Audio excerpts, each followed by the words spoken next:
All right, Seventh Seal, more Seventh Seal. Little show they did. I don't know where, but there they are. Is that 5:52? All right, we'll come back to that.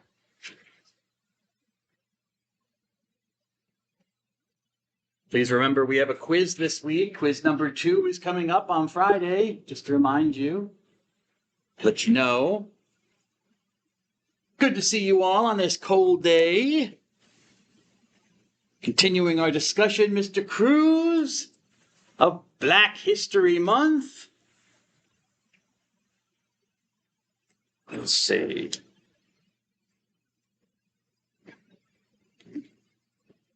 Got it.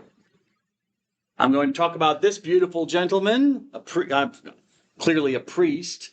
I think you can tell from his outfit. John Augustus Tolton, or also known as Augustine, but commonly known as Venerable Augustus Tolton. Augustus Tolton. Whoops. What's the way that looks?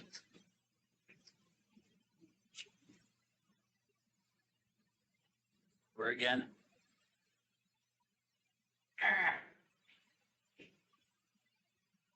Oh. There we go. When did he live? 1854 until 1897.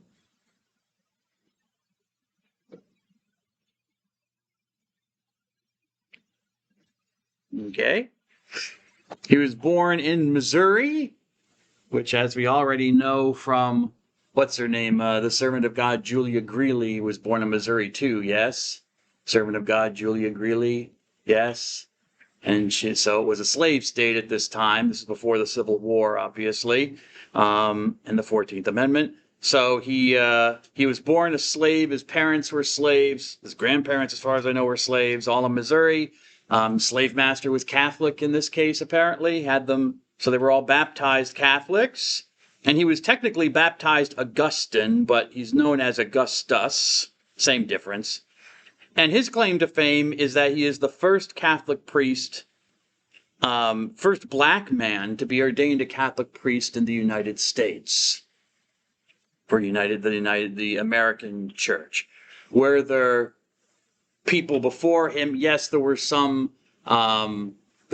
people who were of mixed race who were actually priests, and in some cases bishops in the American Catholic Church. But they passed as white. They did not, even though they had black ancestry, they never acknowledged it. If you asked them that they were very light-skinned and you could take them as white and not black. And if you asked them if they were white, they'd say, I'm white. They would never identify with their black race. So this dude, no. He's not a mixed race at all. He's completely African, and he completely identified with his African ancestry. So he's the first Catholic priest who was truly black, a black man, to be ordained in the United States, or for the United States Church. He was born in Missouri, but his family, sometime during apparently the Civil War, moved to the state of Illinois, which I guess was a free state at the time. And of course, all the slaves were freed anyways during the Civil War by the president, Abraham Lincoln. And he, as I said, was baptized Catholic, was raised Catholic. His parents were Catholic. Slave master was Catholic. And he attempted to enter Catholic school to study, and he was admitted into the Catholic school, and that lasted about a month. Because the whites did not want him there. They didn't want this little black Catholic boy in their school. So that lasted a month before he was asked to leave the Catholic school. But he became known to, and I guess friendly with, an Irish Catholic priest, one of my people, a Celtic gentleman who was a priest, an Irish Catholic priest, Peter McGirr. You don't need to know his name. I'm not going to ask you, just throwing it out there. And Father McGirr did allow him to attend Catholic school, which was his right, because any Catholic has a right to a Catholic education. So whatever his skin color was, he certainly had a right, because he was baptized as a Catholic, to be in a Catholic school. And so Father McGirr did that. He allowed him to study in the school he had, which was controversial. People objected to having a black student in the school, but Father McGirr just said, it is what it is, deal with it. And so he went to the St. Peter's, I think it was called, eventually called, and he graduated from there. He also had a desire to be a priest. Augustus did. He had a desire to be a priest, and which was kind of out of the frying pan into the fire. you know, It was hard enough for him to get into a Catholic school. Now he wants to go to a Catholic seminary. But Father McGirr encouraged him. He supported Tolton, told him to apply to seminaries. Of course, this is America. Even though it's after the Civil War, and this is a black man, nobody would accept him. None of the Catholic seminaries in the United States would accept his application. So they said that this Irish priest, Father McGirr, said, "Well, why don't you go to Rome? You're smart enough. Go to Rome. Go to study in one of the universities in Rome. Maybe you'll get accepted there." And he did. He was accepted at the Pontifical Urbanian University. There are different universities in Rome: the Gregorian, the Lateran, the Urbanian. They all have different focuses, or foci, I should say. The Urbanians, it might have been founded by one of the Pope Urbans. I forget which one, but that's what it's called, the Urbanian. But anyways, the Urbanians' main focus is on missiology, on missionary, forming people to be missionaries, and the theology of mission, the church's missions in the church. Hello, sir. The Urbanian. So he was sent there, and he thought he was going to be a missionary. He was sent there to study to be a priest in Rome. He learned Latin, he learned Greek, all the ancient languages that priests needed to learn then. So he was very well educated, and he thought he was going to be sent as a missionary to Africa because why not? Maybe they wouldn't know what to do with him either, because the American church had no use for him, because what are they going to do with this black priest? Where are they going to send him? I mean, there are black Catholics, millions of them, not as many as there should be, because the bishops after the Civil War basically ignored all the freed slaves and didn't do much with them. But there were some black Catholics. So they didn't know what they were going to do with him. They couldn't send him to a white parish because they didn't think he'd be accepted. Nevertheless, a cardinal in Rome, where is this? After he was ordained a priest in Rome, one of the cardinals, I'm trying to find his name, Simeone, if I remember. Yeah, Simeone, excuse me. One of the cardinals, he was just a bishop. A cardinal is just a title that a person has in the administration of the church. They're kind of like princes of the Pope. The Pope is the head of state of Vatican City, and he's a monarch. He's like a king or something like that. And I think I showed you the crowns that, what was it? John, maybe I didn't show it in this class. Did I show a picture of John the 23rd with his crowns, the tiara, the big one on? No, I didn't do that? Okay. Well, anyways, another class. Sometimes classes bleed into each other. But anyways, the Pope used to wear a crown and stuff like that, and he was coronated Pope, he crowned Pope. So the cardinals are kind of like the princes. They're kind of like royalty of the Vatican City state. Okay? It's nothing really to do with the church. It's no religious thing, although the cardinals do elect the new Pope, the next Pope, but it's not part necessarily of the absolute structure of the Catholic Church. It's just kind of like a title in a way. Okay, so a cardinal named Giovanni Simeone told him, "No, we don't want to send you to Africa. We want to send you to America." According to the quotation, Cardinal Simeone told Tolton, "America has been called the most enlightened nation. Now we'll see if it deserves that honor.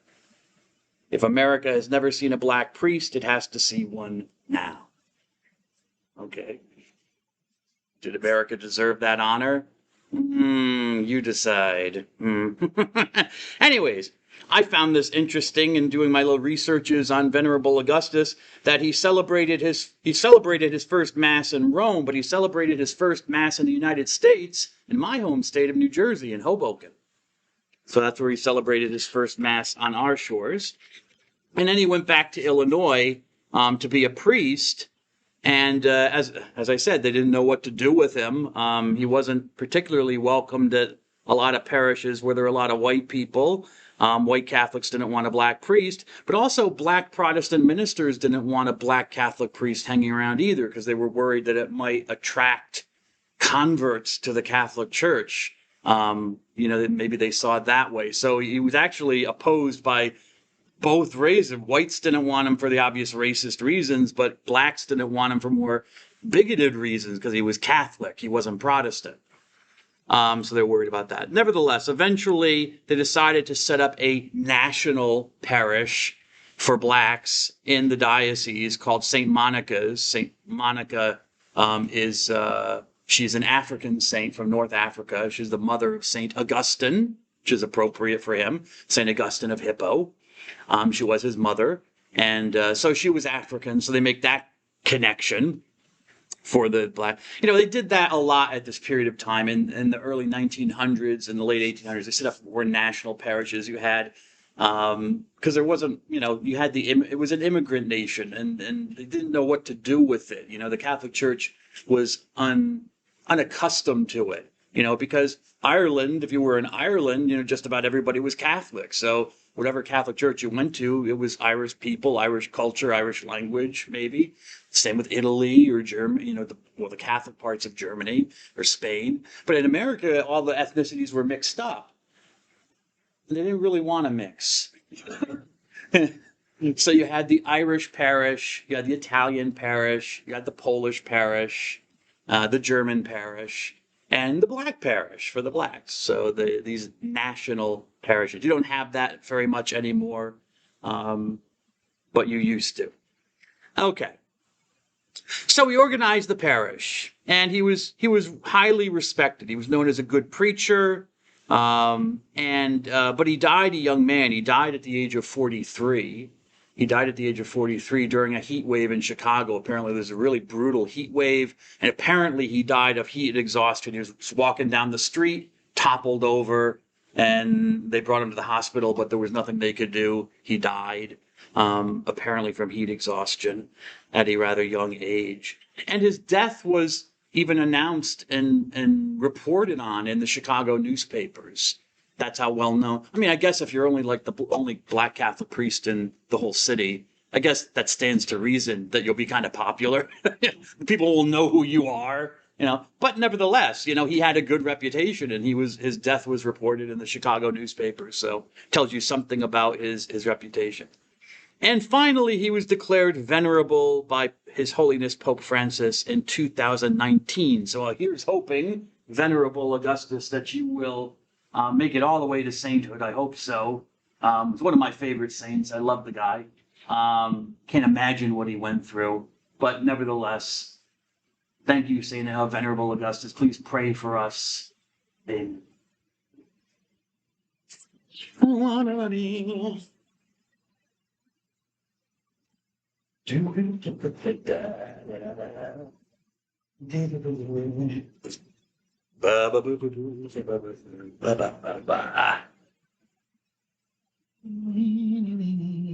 do we stop?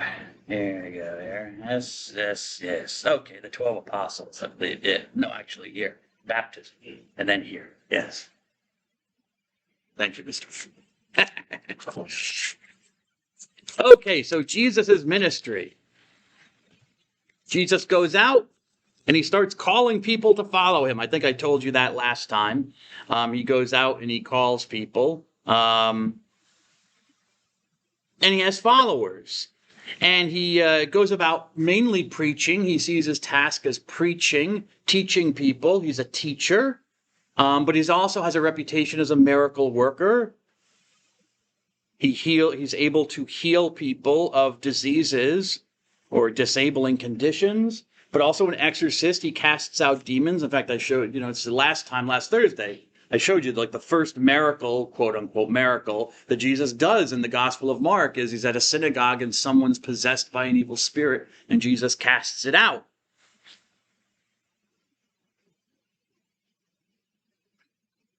You also, if you're reading the story, you might be so focused on the exorcism where it's, wow factor that you might forget like the subtext of what's going on in the synagogue.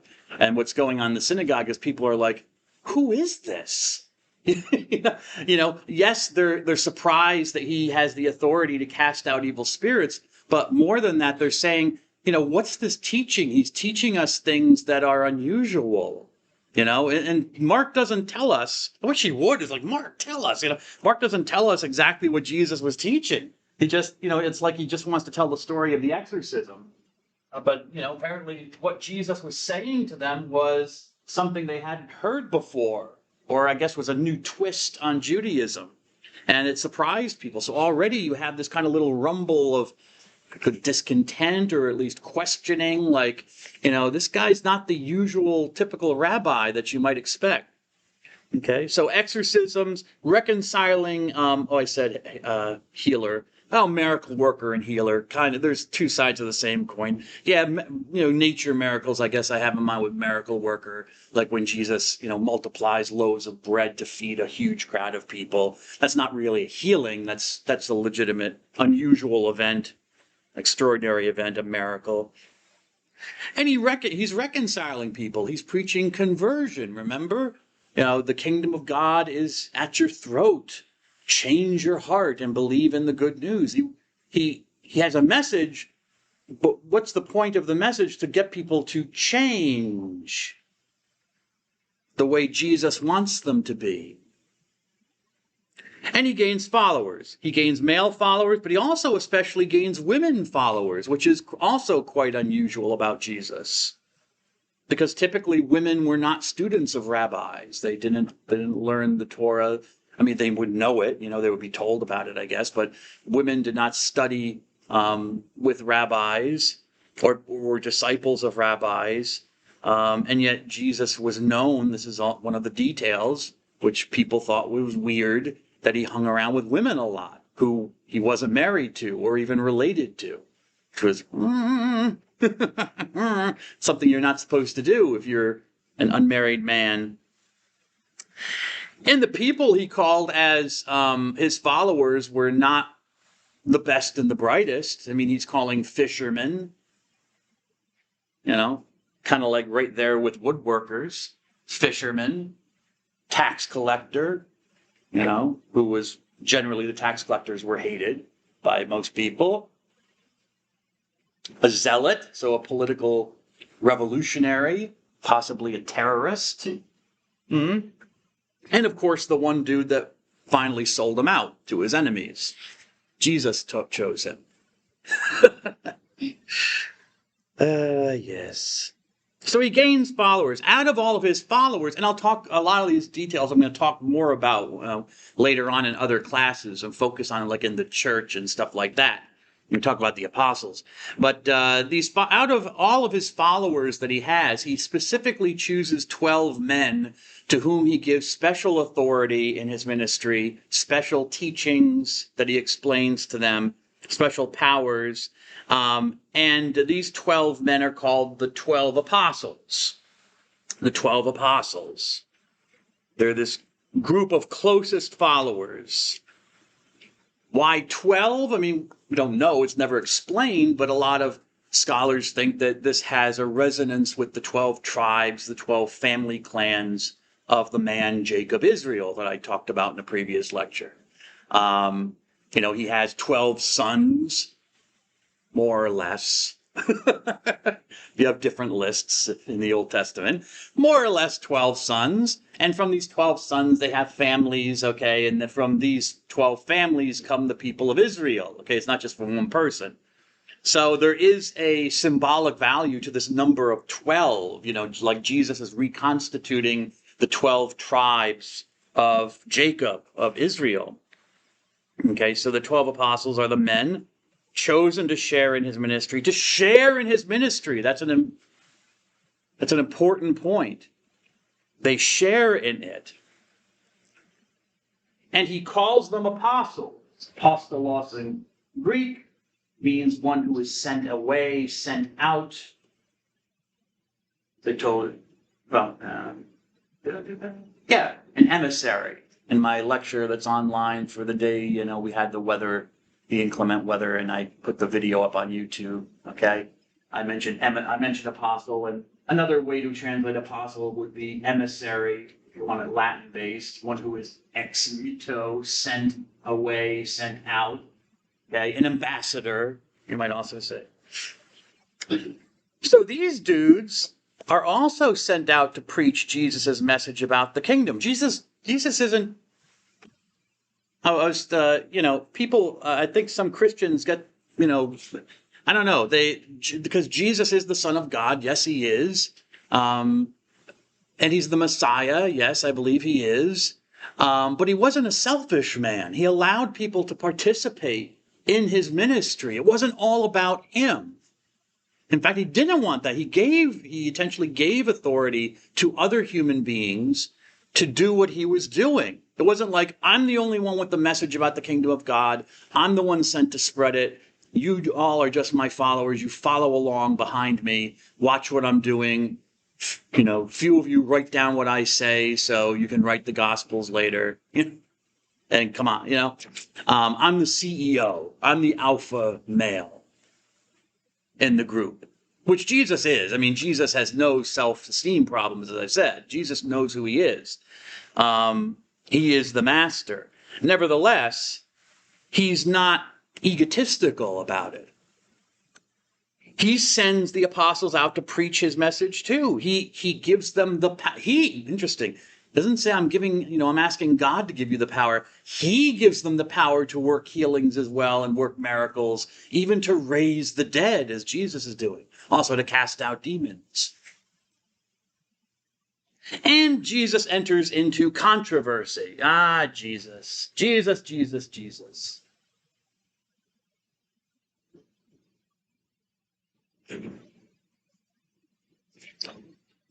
He enters into controversy, mainly with the Jewish religious leadership, but also other people, maybe religious Jews who are a little bit puzzled about some of the things that he's doing and saying because they seem to contradict Judaism or what they've been taught to believe about God and about how to be Jews.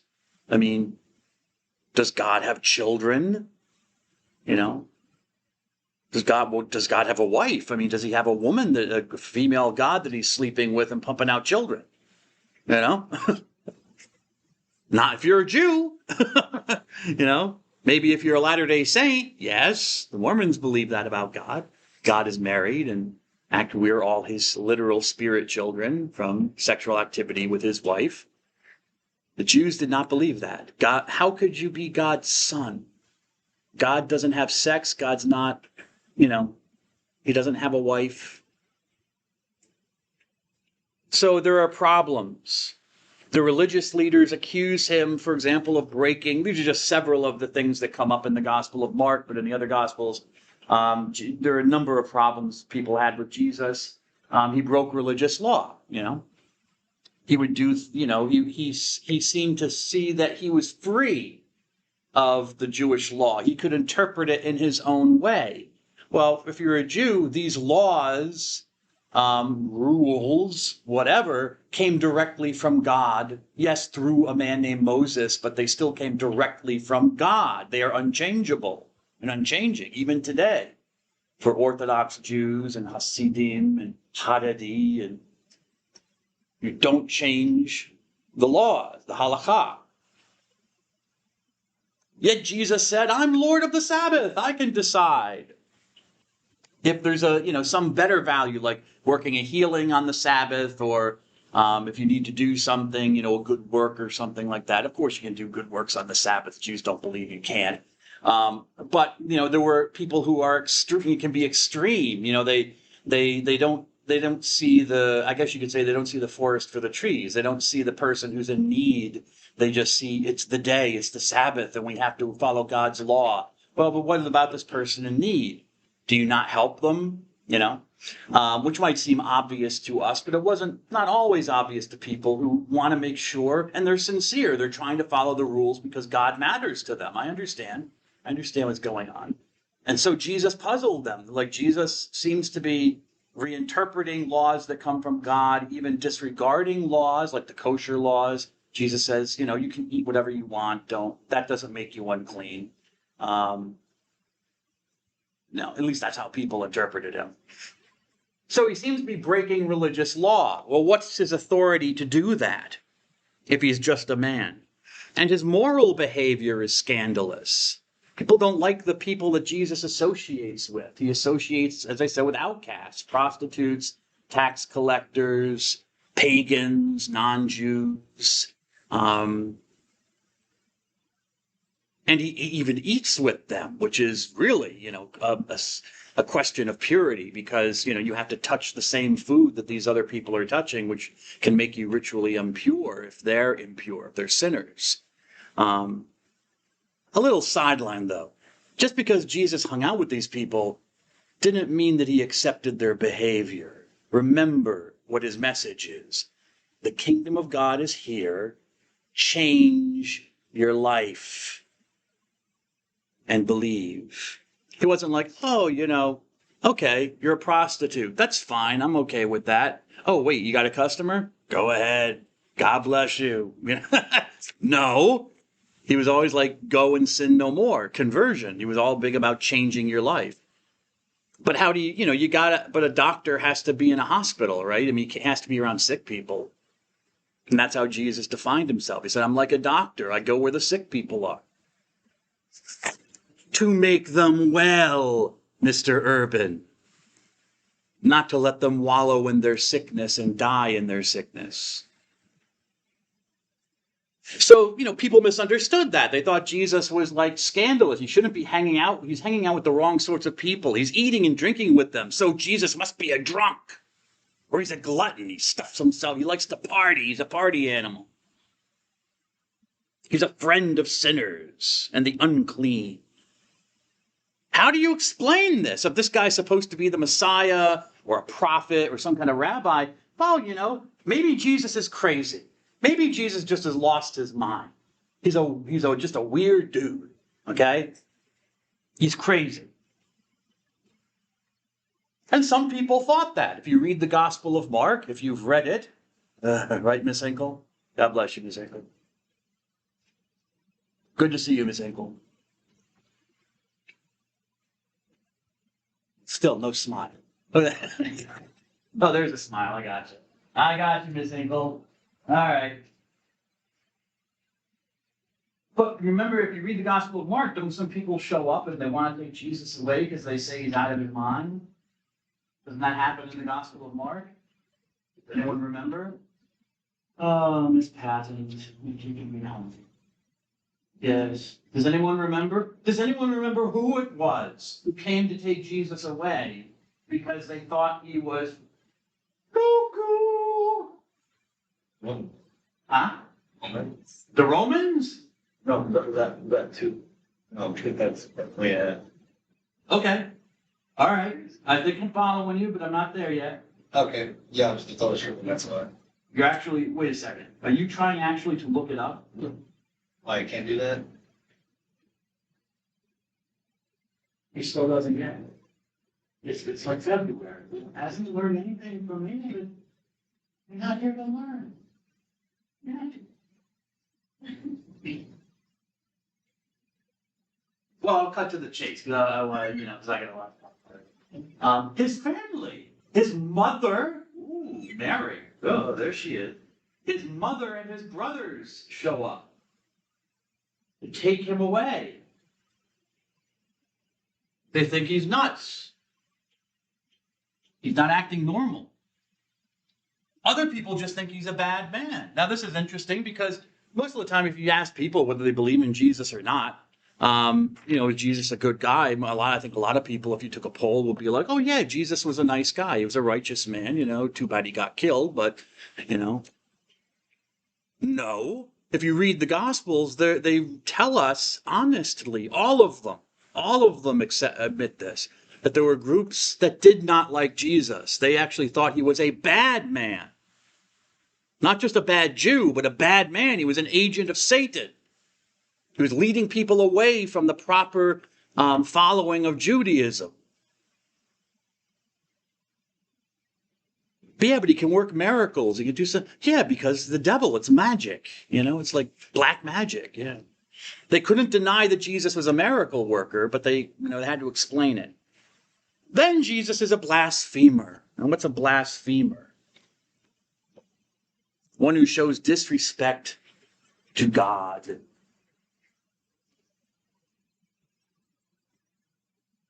So Greek blasphemeo, neo, means to speak evil words, especially about God or the gods, take sacred things lightly. I guess I'm a blasphemer because I joke about Jesus all the time. All right, well, I'll pay for it in the afterlife, a few millennia or eons in purgatory. Hopefully not hell, but, probably Ms. Free J, definitely purgatory. I'll be, frying on a griddle somewhere, with the angels poking me, you thought that joke about Jesus was funny, eh, fatty?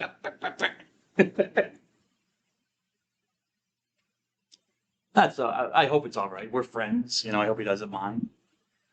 But to take sacred things lightly, this bothers me. I mean, that's why I can't watch a lot of modern horror movies and stuff like that, or a lot of movies, because they're full of blasphemy all the time. People are always using the name of Jesus as a swear word, which I think is intentional. Has anyone acted? Has anyone been in plays and stuff? I mean, how writers are about their work. It's not, you don't say things for no reason. You have a script that you're supposed to read from. Remember, I was in a play and I wasn't good, but I was in a play. I remember at the back of the play, they had actually alternatives for certain, because if you didn't want to use some of the swear words like the F word or something like that, if you're uncomfortable with that, at least the writer of the play gave the actor the option of using some alternative, language. But stick to the alternative. You don't make it up on your own, because then you'll piss off the writer, because writers are very protective of their work. That's their baby, and that's the way they want it said. It's like, couldn't I say it this way? Did I write it that way? All right. So, I don't think these swear words are using the name of Jesus and stuff like that. I'm not sure that they're just happenstance. But blasphemy. So Jesus is accused of blasphemy, that Jesus is claiming things about himself that disrespect and dishonor God, claiming to be God's only son, his child. Jesus never talks about Joseph, his father. As far as you could tell, Jesus has no earthly father. He has a mother, she's mentioned, and he has relationships with her, but he never talks about Joseph, his father. His father is always God. So saying he's God's child, saying that he can forgive sins like God can, that's a big one. That's a major thing that gets him into trouble. So Jesus is accused of being a blasphemer, which warranted death. I mean, that's why some people might have wanted Jesus dead, because to offend God was, for a Jew, it meant, you should be stoned to death. You have to die.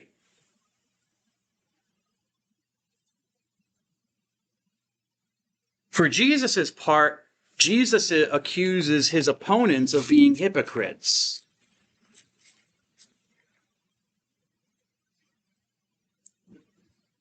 Jesus had no problem with sinners, people who were maybe trying to do the right thing, trying to live a good life, but were not always hitting the mark, okay? Or were not even trying to live a good life for various reasons, maybe their circumstance or whatever. Whatever. Jesus didn't come to judge or condemn them. He came to change them. So he didn't have a problem with that. He had a problem with the people who thought they didn't need to change, who thought they were so perfect, or that they were they were living the religion so perfectly or well that what did they need Jesus for? What did they need conversion for? And so, they were these other people who were not living the life they thought they should be living. They could look down on them and avoid them. So Jesus never faulted them for their following of the Jewish law. That wasn't Jesus's problem. It wasn't saying that you're hypocrites because you're following the law of God. but you're ignoring other laws of God that you don't want to necessarily deal with. So judgment, having correct judgment, having mercy towards those who are weak and are trying to live the beliefs, but maybe not always, and having faith in God, thinking that they can do, if they keep all of these laws of the Torah or the Jewish laws, that they're kind of like perfect in the eyes of God and they're owed something by God. So hupokrino, to play, literally in Greek, it means someone, speaking of acting, it means to play a part, like an actor, to be a pretender, a poseur, the kids might say nowadays. I don't know if anyone says poseur anymore. It seems like a more of a 2000 kind of thing.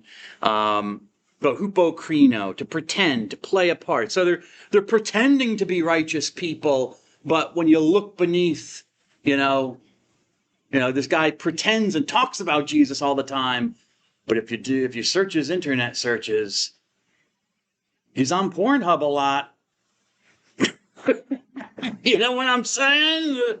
Maybe you don't. I don't know. I know nothing about this Pornhub. I just want you to know. I don't. No, I don't. I know of it, though.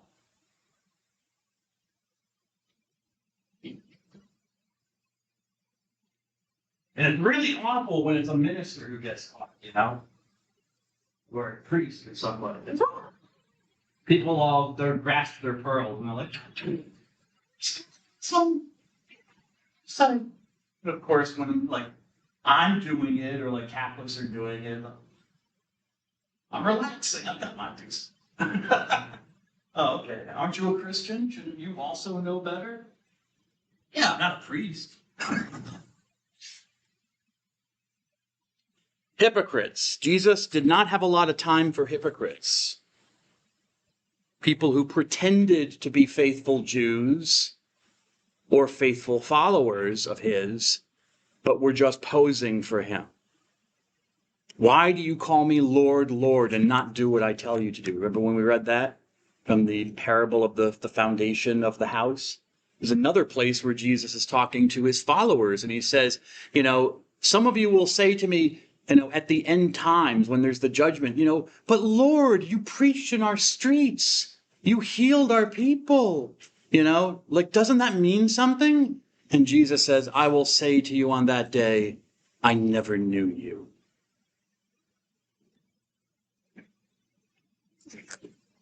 But I go to Mass a couple times a year.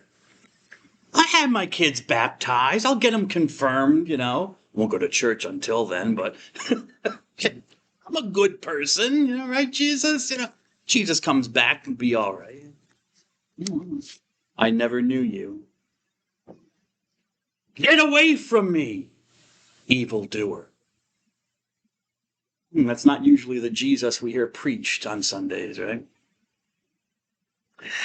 So this all comes to a head, Jesus faults them for not recognizing his superior authority. He thinks that the religious leadership should follow him. They should do what he thinks, interestingly enough. So he sets this woodworker setting himself above the high priests and the elders of the community, the religious authorities. Who is this guy? This is a recurring question. Who is this man who thinks he's higher than them? And then Jesus gets arrested. All right, things come to a head. And around 33 AD, Jesus of Nazareth is arrested by the Jewish leadership. We're not exactly sure why. Talk about this later. Who was Jesus? And they hand him over to the Roman governor. Okay, which made sense because the Jews were an occupied people. They did not have the power of capital punishment. The Sanhedrin had some authority over Jewish law and could prosecute violators of Jewish law to some extent, but they could not execute. For that, you had to go to the secular overlords who were the Romans. So they think Jesus should die, he should be executed. So they hand him over to the Roman prefect or governor Pontius Pilate, who was prefect of Judea from 26 until 36 Anno Domini. Okay, so that gives us a timeline for Jesus. Yes, he did exist until the 60s. Was it 1961? when this stone was found, we only had literary evidence. We really only had the Gospels. They were our main evidence and information for Pontius Pilate. We had a few references to him outside the Gospels and some Roman writings. That was it. That was it. And some Jewish writings. I forgot Josephus Flavius. But hard evidence? No, 1961 in Israel, they were digging up something, and I think it was an ancient theater. And one of the pavement stones was recycled, actually. It was part of the staircase. And it turns out it was actually part of on another building that, when they looked at the inscription, they saw it was built by Pontius Pilate. And so there you have in Latin the inscription.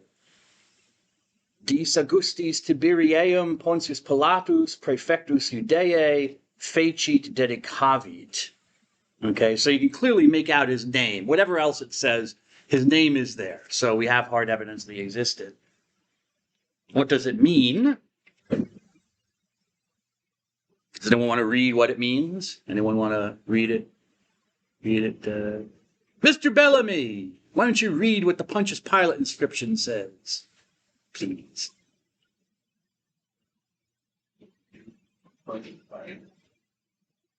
Louder, sir, louder. You're in the back. To honorable God, Tiberium, Pontius Pilate, prefect of Judea, has dedicated. Okay, that's probably as much as we can really make out. And some of it has to be reconstructed, but it's probably right just based on the formulaic way that inscriptions would have been written. So apparently he built some building in honor of Emperor Tiberius. That's why it's called the Tiberiaeum. And remember, we know from Luke's gospel that Jesus began his ministry during the reign of the Emperor Tiberius. Okay, so that checks out with the Gospel of Luke. There's some that backs up his story. So he built some building in honor of Tiberius. Who did it? Pontius Pilate, prefect of Judea. That's very interesting because until that, we didn't actually know the actual status of Pilate. He's just called a governor in the Gospels, nothing specific. And what's his name? Tacitus, this Roman historian, calls him a procurator, which is wrong, clearly wrong. It was a mistake. Now we know that. But he was prefect of Judea, governor of Judea, and probably this one, the E, that's all we have down here, probably means has made and dedicated this building. Okay, so that's interesting. So we know about Pilate. Other than that, we don't really know much about Pilate. We don't know where he was born. We don't know when he died, where he came from. As I said, he's mentioned in the Gospels, certainly. He's also mentioned, as I mentioned, Tacitus, the Roman historian. He's also mentioned by some Jewish writers, like Josephus Flavius.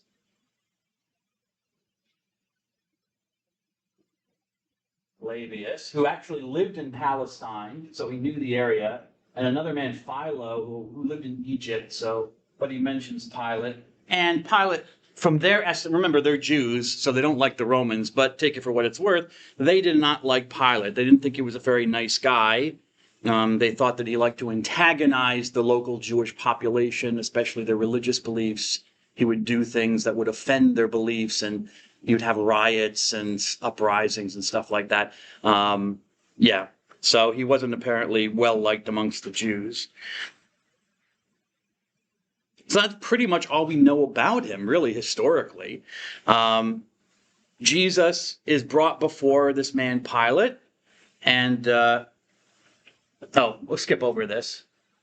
And what we know, the upshot is that, yes, Jesus is found guilty of some crime, and he's deemed, or he is executed as a criminal. He is crucified. He's judged guilty and sentenced to death.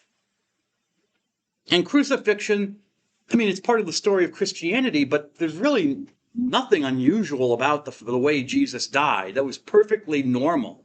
Jesus, was not a Roman citizen, okay? He was a Jew. And as a Jew, as a non-Roman criminal, that was the common form of execution for just anybody. It wasn't specific to Jesus, but hanging someone on a cross to suffocate to death, basically, which is what crucifixion is, was very common. Very common. And here you have a definition of what it is. It's a form of capital punishment. So it's a form to kill you. That's the point of it, to kill you, not to torture you, but to bring about your death.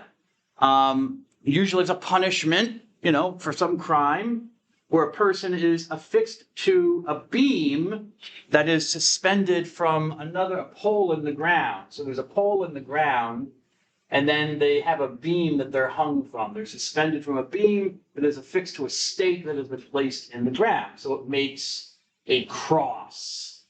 Crux facio, to make a cross, crucifixion. Okay.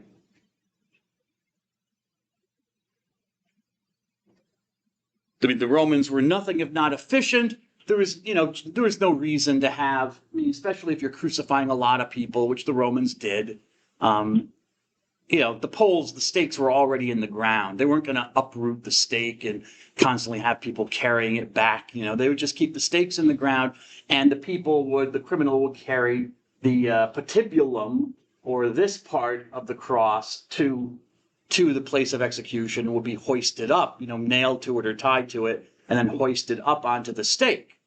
Okay, so the traditional images you see, or if you go like the Holy Week and they have, the Stations of the Cross, and they have some teenager from the high school, carrying around a big, cross and stuff. No, that's not what Jesus did. That's not historical. Could it have happened? Yeah, I wasn't there. All right. But from what we know of the practice of crucifixion, no, the main part of the cross, the stake, the pole, was always in the ground. Jesus would have carried the beam of wood that he was going to be tied to, as any criminal would, no pun intended, wood, and sometimes just flows, it's nice, just. Now, crucifixion was an horrific practice. It was not a nice way to die.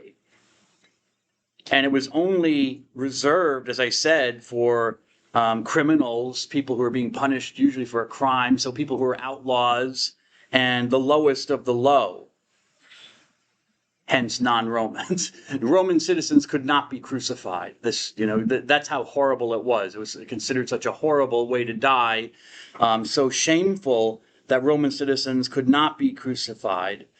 I'm not saying they never were. We know some examples in the history but the fact that, where some Roman citizens were crucified, but that's why it's mentioned by the authors, because it was so horrific that this Roman, would be violated in such a way. The other people, the commoners, the non-Romans, who cares, crucify them to death,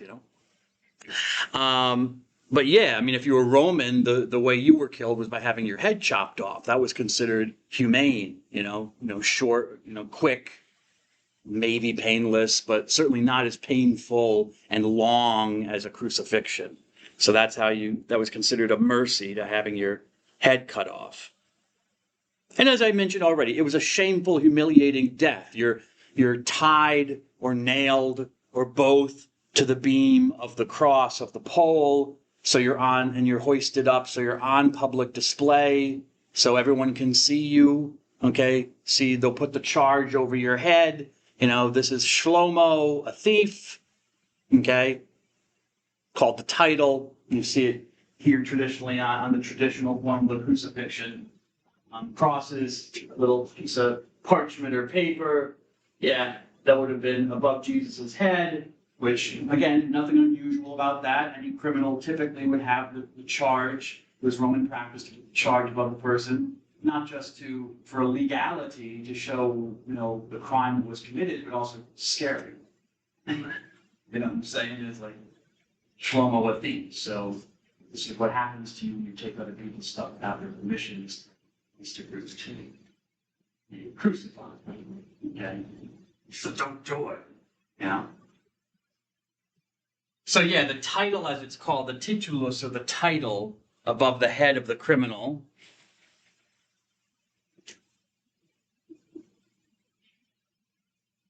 You'd also strip the victim, so the person would be butt naked.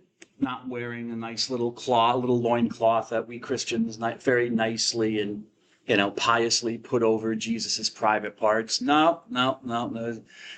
It was all hanging out for everyone to see because it was part of the shame. It was part of the shame to show dishonor to the criminal. So he's totally naked, nude in front of the crowd. Maybe they gave him a footstool. Sometimes the crosses had footstools where you could rest your feet, or even better, a little perch that you could place your butt on, so you could push, because the purpose of crucifixion is not the blood. Anyone see the Passion of the Christ? Yeah, it's the Passion of the Christ. Got buddies. Yeah. The first 2 hours of my life back. Tell them my religion club. Oh, you did? Oh, they made you watch your religion now? Is it Catholic school or? Yeah, Catholic. Sure, sorry. They heard about Jesus there? That's good. Who should they know about Ronald McDonald? Jesus Christ at Catholic school?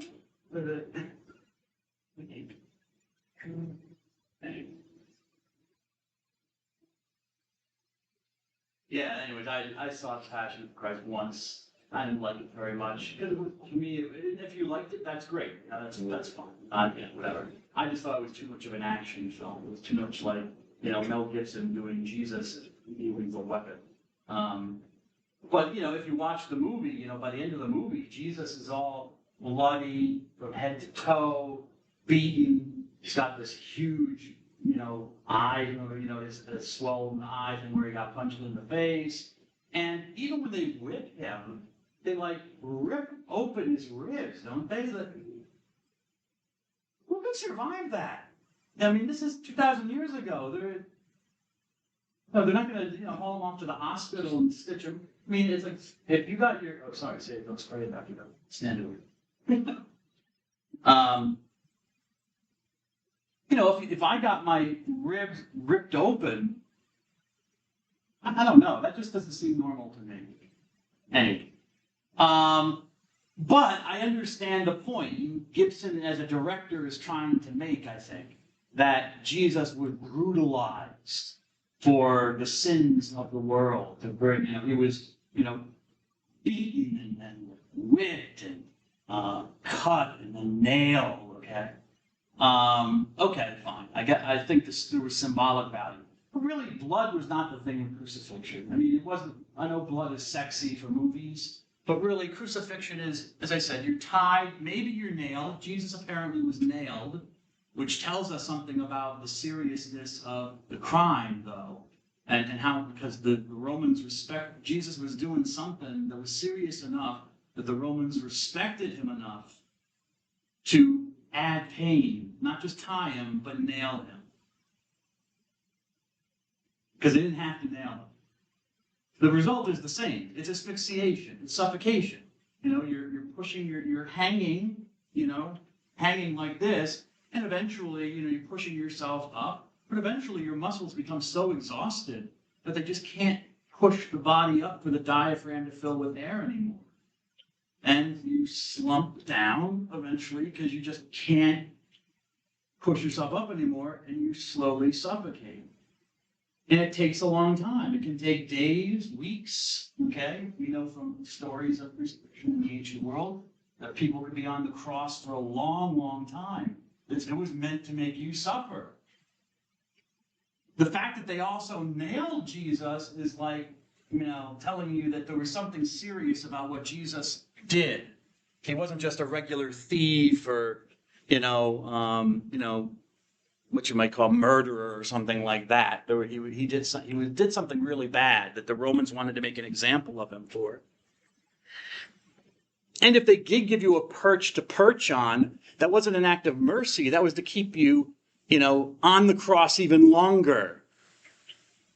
And the Romans were really kind of nice, were kind of vicious about it, because if they gave you like a perch for your butt to rest on rather than your feet, they would usually make a sharp point on the end of it. So as you're pushing yourself up and down, you got this nice piece of wood sticking into your butt over and over again, scraping the skin off. poking you, opening up cuts in your butt. If that's what happened to Jesus, we don't know if it doesn't say if Jesus had a footrest or something like that. Some Christians believe that he did. So that's why you see like on Eastern Orthodox crosses or Eastern Christian crosses, they have this. They'll have this for the titulus atop, this for the footstool that Jesus had. We don't know if Jesus had. We know he had a title because it's mentioned. We don't know if Jesus had a footstool. It's never mentioned in the Gospels, but we know the Romans sometimes did that to add the pain. Okay, how was Jesus crucified? Is the cross correct? Now, if you ever get some like, hello, would you like to live forever in paradise on earth, Miss Barris? Would you like a copy of the Watchtower, Mr. Mexcatitla? Because you have some Christian groups, so they say they're Christian. Catholic Church doesn't regard them as Christians, but they do. So, whatever. Like the Jehovah's Witnesses who actually denied that Jesus was crucified this way. They think he was just crucified and hung from a pole like this. But, historical evidence is pretty clear how the Romans crucified it. It's like this, arms out like that.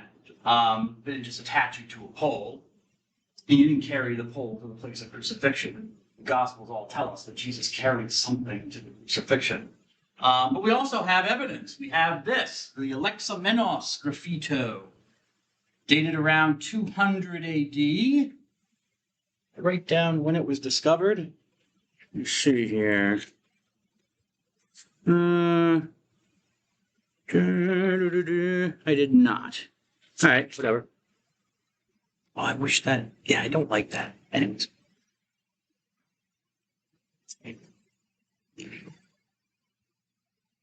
Yeah, I didn't write it down. I forget when it was discovered. I know it was discovered in Rome. Don't remember when it was discovered. I know it was discovered in the last century, in the 1900s. But I'm trying to think of what year, what decade it was discovered. But it's not coming to me. But it was discovered within the last 100 years in Rome, Italy. They were excavating, and they found this place that, might have been a school for slaves, who were working for the emperor or somebody. Anyways, it's scratched into the side of the wall. You can see this. Should have gotten a better picture, maybe one that was darker. Well, anyways. And there's a picture here, maybe you can see it. It looks like a crucified person, yes?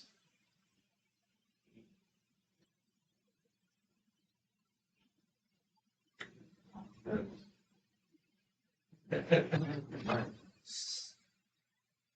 looks like a crucified person, yes?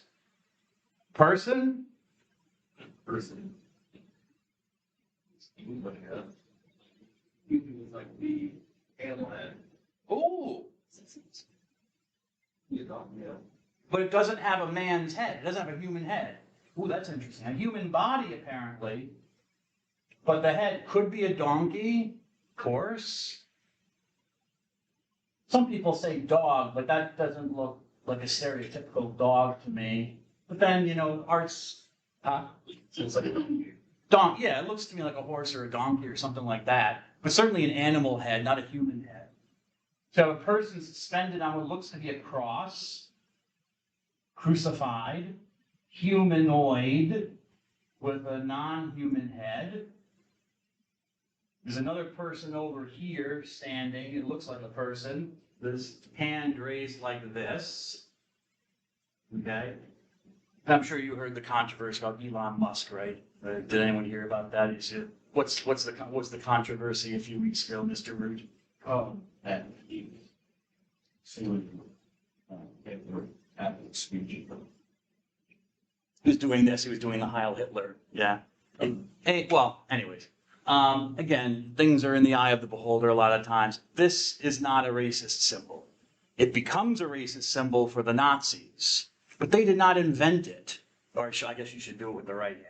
This was the traditional way of greeting in Rome. Ave or salve. You saw it, ave, salve, saying hello. Hello. That's how you greeted your friends. There was nothing racist about it. It wasn't a white supremacist symbol at all. It was a form of salute. Okay.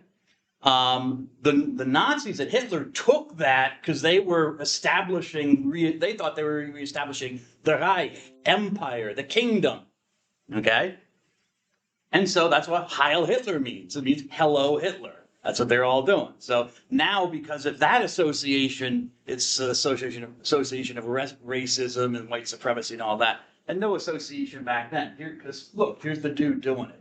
You know, you see statues of like Julius Caesar hailing people. You know, is the statue racist? Is it? You know, no, I don't think so.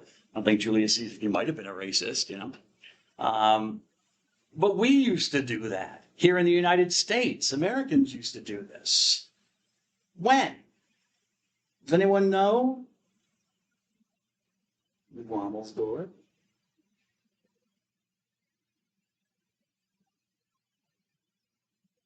It's before the Nazis and around the time of the Nazis. Then we stopped doing it because of the Nazis. But Americans were doing this for what? They did it every day in public schools for a while. But yeah, the Pledge of Allegiance. It's called the Bellamy Salute. A woman named, I forget her first name, her last name was Bellamy, came up with the Pledge of Allegiance, and there was a salute. You say, I pledge allegiance. All the kids in the room would stand towards the flag and say, I pledge allegiance to the flag of the United States of America, blah, blah, blah. Then they changed it to where they would turn their palm to the flag because they didn't want it to look exactly, and then as the Nazis. And then they just took it away because it looked too much like the Nazis. You know, but yeah, it was a Roman custom, you know, from ancient Rome. You were saluting the flag. And I have a picture even on my computer of a mixed race classroom. Got black kids and white kids all giving the Nazi salute to the American flag. The Bellamy salute. So that's what he's doing. He's giving this salute. Whoever this is giving this salute to whoever is crucified on this cross. Now we have words. Art, and again, eyes of the beholder. This art could mean just about anything. You know, you can interpret it in any kind of which way you want. But someone has decided to scratch in some Greek text here. Ah, good, he's back. Yes. Yes. And Mr. Scott, we know they wanted. You know. Yeah. You know, okay, here we go. Alexamenos. Here's the other. Alexamenos. It's okay if you can. This is Greek. Alexamenos. Sebete.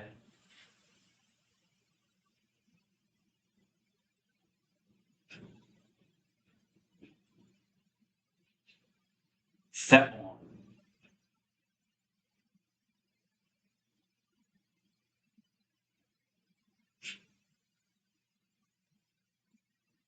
Why not in Latin? Well, because Greek was the common language back at that time. It was a common language of society and culture and learning and all that, even though the Romans were speaking Latin. We know they're speaking Latin, but Latin doesn't become a big deal until later on. So Greek. So it's not surprising that this is in Rome, Italy, but it's in Greek, right? Alexamenos. Well, that's a man's name, and it's the Alexamenos graffito. Okay, it's one etching, so it's singular, graffito. If there were more pictures on this, then it would be a graffiti, plural, right? So it's the Alexamenos graffito, that's his name, Alexamenos. Sebete. What does sebete mean? Sebete means to worship or to honor. Can also mean to honor. What does theos mean? We've encountered theos before, yes, with theophany. What does theos mean? What does theos mean? It is Plunkett. You know I had to come for you at some time, Miss Plunkett. What does theos mean? Theology. Theophany. It's a theophany. What's a theophany, Mr. Rodman? What's a theophany? It was on the first quiz. You probably encountered it, maybe. Let's see. Oh, God bless you. You're looking at anything. Yes, Liz, listen. The appearance or manifestation of the divine. Okay, so what is that? Phino is an appearance showing forth. What's a theos then? Yeah, you do. You just read it. Look at your definition here. If phino means an appearance, what is theos?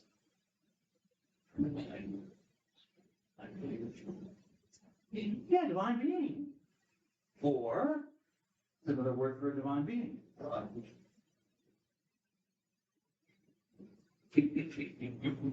Don't bring any trivia neither, right? God! Alexamenos worships his God.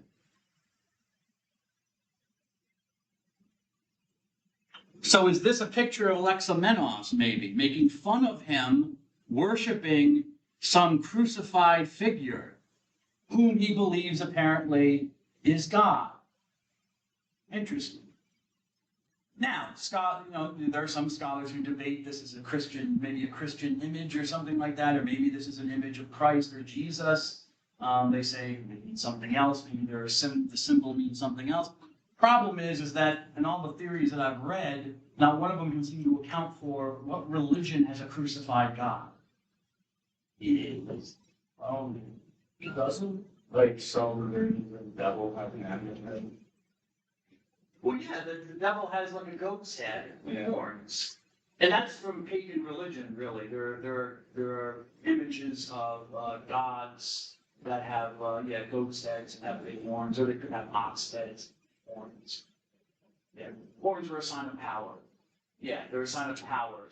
You see this even in the Bible. God described as having horns, which I'm assuming he doesn't. Maybe he does, Miss Freeche. I'll find out. Maybe in the afterlife when I go up to heaven, Jesus comes out with a big bracket. Well endowed horns. But yeah, but in the Old Testament, God is described as being a bull with horns, which is probably a metaphor for how powerful he is. But Christians, Mr. Root, took that image from the pagan gods and demonized. Usually that happens when one religion supplants another. The gods of the religion and the demons of the new descendant. Yeah. So that's where we get our image of the devil from. Pagan gods. Anyways, I know of only one religion that worships a crucified man. So are there stories of other gods who kind of died? Gods never really die, and they never come back. That's unique to Jesus. But yeah, are there stories of some gods in ancient mythology who die? Yeah, okay. But none of them were crucified. None of them was crucified on a cross, or come as a man, or have a donkey's head, apparently. Which is interesting because this is our earliest image of what we think is the crucifixion of Jesus Christ. And it's not done by a Christian. It's done to mock a Christian. Why do I say mock? Because Jesus is given in animals. He's not fully represented as fully Jesus, just a guy on a cross. He's a human body within an animal. So it seems like, again, art is in the eye of the beholder.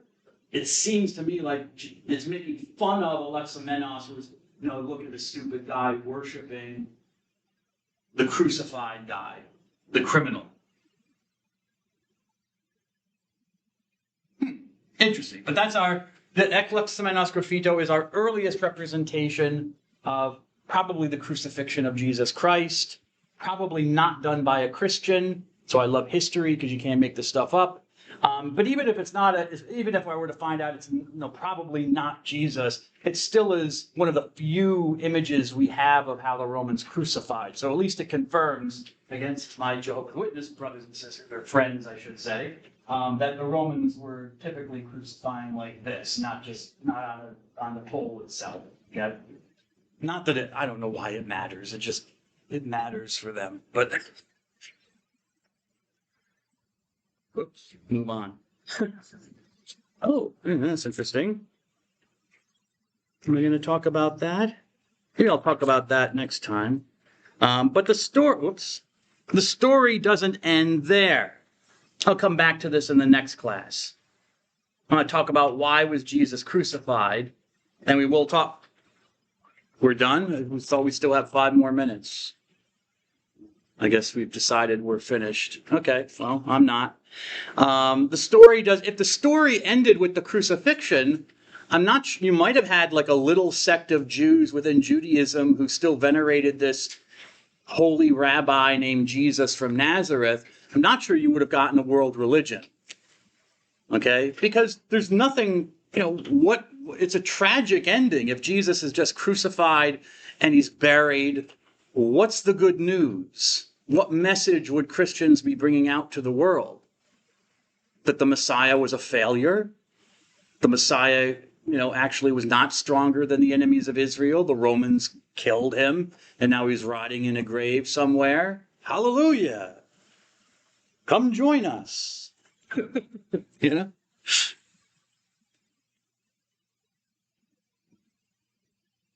No, what makes Christianity unique is that Jesus did die. The Christians, like the baptism of John, the Christians can't deny that.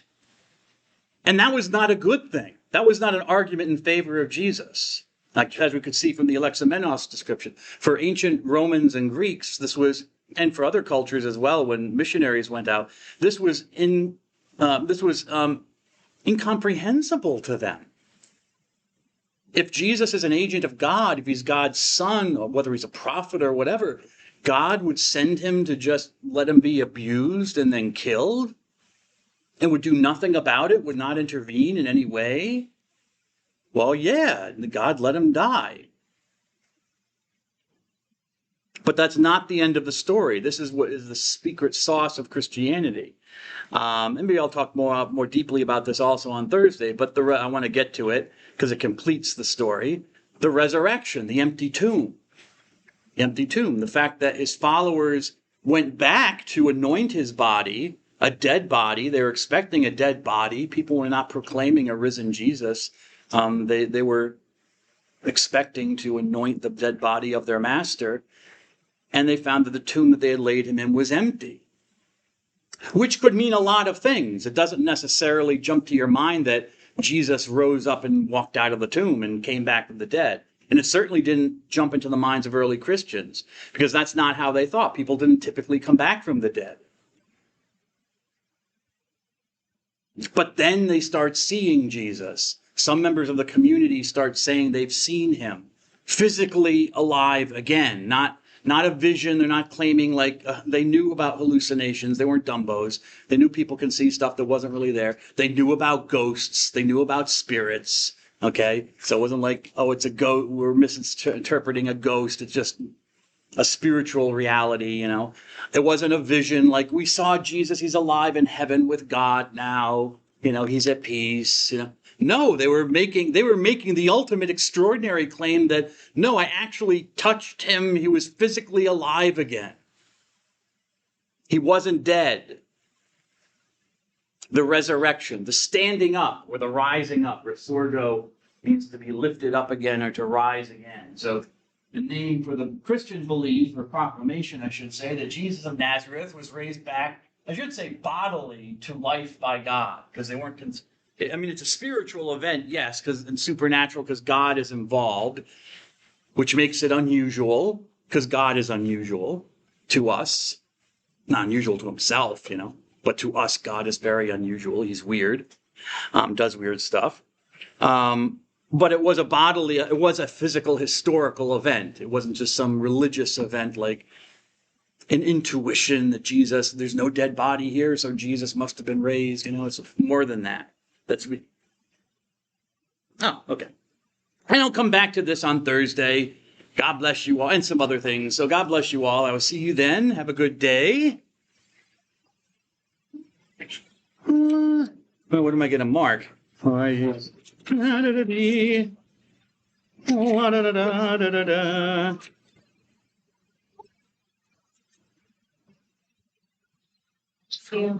a good day, miss. Thank you. I knew I wasn't going to do that, but have a good day, sir.